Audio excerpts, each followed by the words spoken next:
Salvan's life went from bad to worse when she learned she was HIV positive. But soon after finding Place of Peace, life for her family seemed to be turning around. Her husband, already taken antiretroviral medicines, fixed up the house and planted flowers outside. Salvan loved to sew and to work with the other ladies. But a routine visit to the HIV referral hospital changed all of that. The medical staff found her CD4 count had dropped to 10. They gave her the wrong medicine.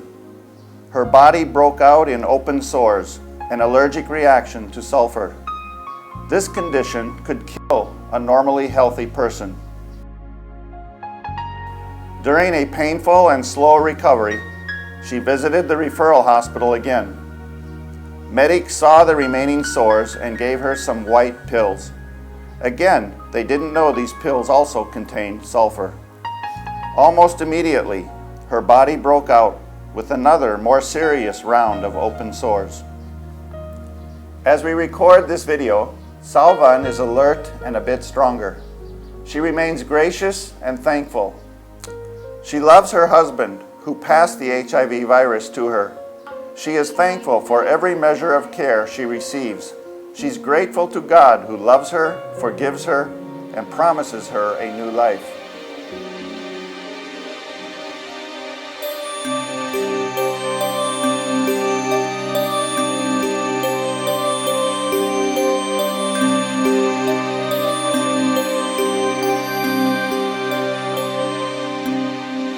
When Mine was very young, his father often beat him and his mom. One day, Mine was poked in the eye with a stick. Today, he is blind in that one eye. Mine's mom sent him away to live with an elderly grandmother when he was only 6 years old. There, he worked very hard for the many people living in that small house. 6 years later, Mao, Mine's mother, was near death, suffering from AIDS, cancer, and TB. In order to live at Place of Peace, she needed to find Mine and bring him back. When Mao arrived, we discovered a huge burn on her back. Her husband had thrown battery acid at her. It was probably the severe pain that caused her to mistreat Mine. He was removed from his mom's room for a while, but he really loved her and wanted to be with her. As his mother's health grew even weaker, Mine combed his mom's hair, rubbed her hands and neck to ease her pain. Mine accepted the Lord the same day that his mom prayed and asked the Lord for a new life. 3 weeks later, his mother died. Since that day, Mine has run away from Garden of Joy on several occasions. Often he left after being corrected for some minor thing he had done wrong. But he finally had a change of heart after attending a teen mission camp. He learned that he had brothers and sisters who loved him and accepted him, and who wanted him to grow and to learn. Now, Mine seems eager to learn and to serve other people, knowing that he is part of a loving and supportive family.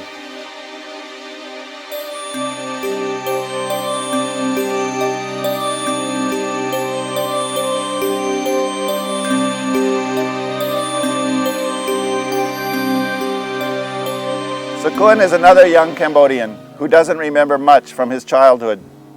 He too was sent to live with his grandmother. He worked hard, watching cows, carrying water, working in the fields. One day, while he was retrieving a wandering cow, he stepped on a landmine. His leg was blown off. Grandma decided a child with one leg held no value to her. She arranged to send him away. Sakun ended up at the Unikas orphanage. At the age of 15, life started to change. He learned and then taught English to orphans. He studied the Bible, eventually accepting the Lord. His decision, he said, did not depend on God giving him a new leg in heaven. As he grew older, he fell in love with another orphan, Sokran. After they were married, he and his new bride served very sick women and children at Place of Peace. They left Jumpah for a while, as Sakun wanted to learn to fix radios and televisions. Now they are back, along with their 3 daughters. They serve as parents for all the young boys at Garden of Joy. Sakun models hard work. He models joyful service, humility, and a desire to learn and grow. In his spare time, Sakun serves as a member of the church committee. He leads worship, he cuts grass, and he teaches English and music.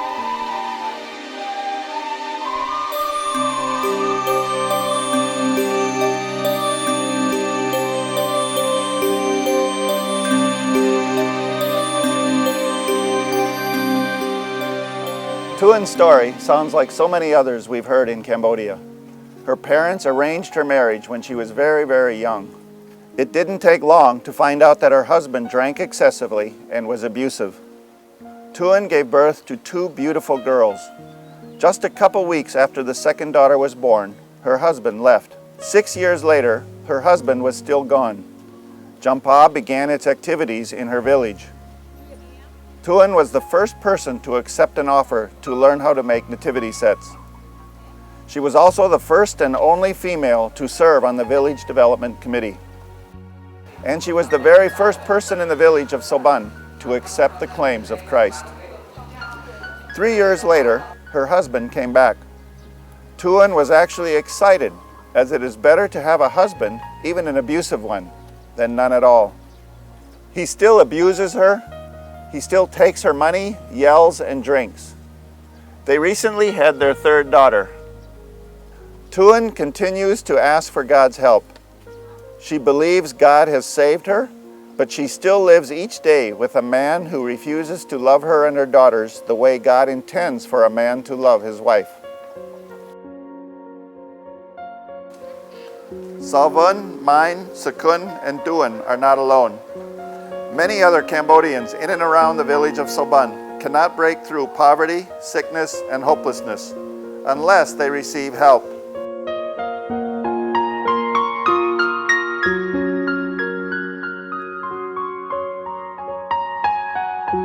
Project Jumpah chooses to help our neighbors, especially the poor, the disadvantaged, the sick, the broken, those who have lost hope. A team of committed Cambodians love God and are learning to love their neighbors. As they love and serve, neighbors improve their lives. They learn to get along with each other and are drawn to the church. Members of the Jumpah team struggle, have doubts, experience setbacks, and get tired. They even get frustrated and angry. Not all of our efforts produce the kind of results illustrated in the earlier stories. Many people we serve choose to ignore opportunities and to reject the claims of Christ. Whatever the results of our words and deeds, members of the Jumpah community, which includes you, hope Jesus will one day be able to say to us, "I was hungry, malnourished, struggling to survive, and you helped my family rebuild our lives.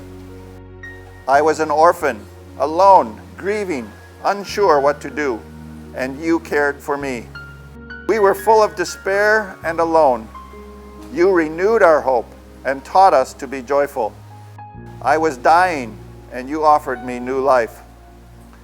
For I tell you the truth, whatever you did for the least of these brothers and sisters of mine, you did for me."